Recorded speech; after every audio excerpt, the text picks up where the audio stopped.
what flower seeds can you sow in July? And there's nothing quite like a garden full of beautifully coloured flowers, lots of fragrances, which always creates a wonderful environment to relax and to chill out and just to enjoy the beautiful colours they produce.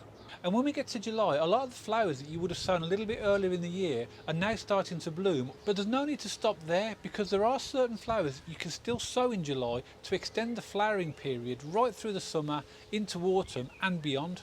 And in this video, I'm going to share with you 8 flowers that I'll be sowing in July to help me to extend my flowering period.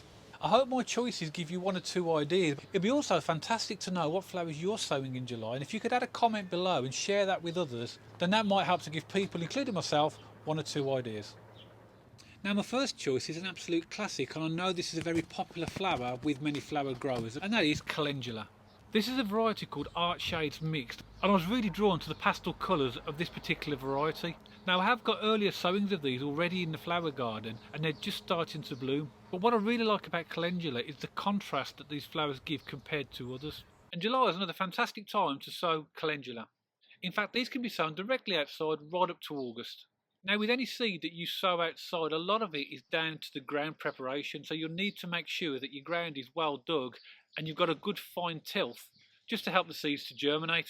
Now, ideally you want to sow calendula around about 10 inches apart, but if you don't do that, once they germinate you can separate them out or thin them out.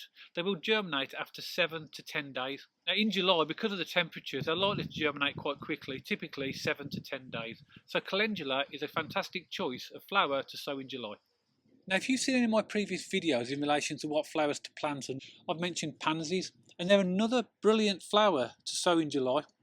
I absolutely love pansies. I love their shape, I love the range of colours, and they do flower for a very long time, so they're a perfect flower to put in the flower garden through the summer period. Some varieties of pansies will survive all through the winter to give you a nice early flowering in the spring. These are a mixed variety called early flowering, and they can be sown earlier in the year, but if you're going to sow these in April or May, they're normally started indoors. But when you get to July, because the temperature's a lot warmer, it's perfectly okay to sow them directly outside. So to sow them outside, sow them at around about 8 inches apart and cover them with about 1.5 centimetres or 15 millimetres of fine compost, and then water them in. And once they have germinated, you might need to thin them out if they're too close together. You will see an awful lot of pansies in my garden, in my flower beds, in my pots and in my hanging baskets. So that's a perfect flower to sow in July. Wherever I can, I do try to plan my flower garden. So for example, I will try and make sure that if I'm going to have a display of flowers, I have the tall flowers at the back, medium size in the middle and the small at the front, just to give a cascade of colour. Because you probably recognise this yourselves, if you plant your tall flowers randomly, they can sometimes hide or overshadow other flowers. So in that respect, when I'm looking for tall flowers, I'm looking for ones that are quite bold in colour, that can provide a really good backdrop for the smaller flowers. And an absolutely fantastic tall flower that can grow to nearly 2 metres, round about 84 inches, is Delphinium. This is a variety called Pacific Giants Mixed. So if you're going to sow Delphinium from February through to March or April, ideally they need to be sown indoors, but again, because of July and the warmer temperatures, it can be sown directly outside at around about 12 inches apart with a thin covering of compost.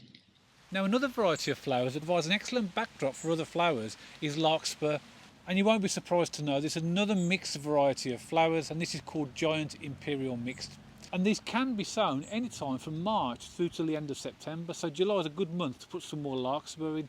I sowed some Larkspur a couple of months ago, and to be honest, they haven't done very well, so I'm going to try again in July directly outside and hope the warmer temperatures will give me more success this time round.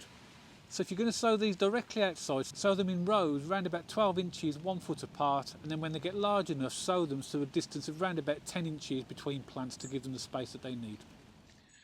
My next flower choice grows to around about 90 centimetres or 900 millimetres, and this is a good variety to mix alongside your Larkspur. And again, another really popular variety of flowers, and that is Cornflower. This is a variety called Tall Mixed, and although the packet will say that these can be sown directly outside from March through till October, because of temperatures, if you're going to sow them between March and say May, it's likely that you might start them in cell trays indoors.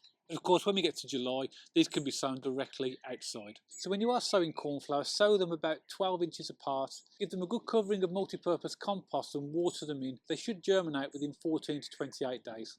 I really like cornflower, and in my mind they're very similar to the shape of dahlias. Although smaller, they're very similar in their shape, and I find cornflower much easier to grow than dahlias. So cornflower is an excellent variety of flower to sow in July. Now when you're planning your flower garden, it's very easy to be attracted to the bright and vibrant colours, your yellows, your oranges, your reds, your blues, your whites, really giving sharp colours. But to give a bit of contrast in your flower garden, you need something a little bit more toned down or darker, and that's where coleus come in. I absolutely adore coleus. They're one of my favourite flowers. They don't produce really bright flowers, but the foliage is amazing. You can see the brights and the dark greens, the purples, just beautiful. And if you mix those within your flower bed with the other bright coloured flowers, it produces a really perfect display. These can be sown all year round because they can be grown indoors as well. Now the difference with coleus compared to the other flowers I've recommended so far is that these will be sown indoors. You will need to start these in plug trays, and when they're large enough, transplant them to their final positions. If you want to grow them indoors and put them in pots, then they will grow through the winter. If you do decide to put them outside and want to transplant them, then they need to be around about 10 inches apart to give them plenty of space. Now, these can grow quite wide and bulky, so they do really give a good coverage. So coleus are an excellent seed to sow all year round, but particularly in July to help enhance your flower beds and also to think about maybe having some plants ready for the winter for indoors. Now my next choice is something I don't see in grown that often compared to many of the other popular flowers, but it's a beautiful, bright, vibrant flower, and that is Coreopsis.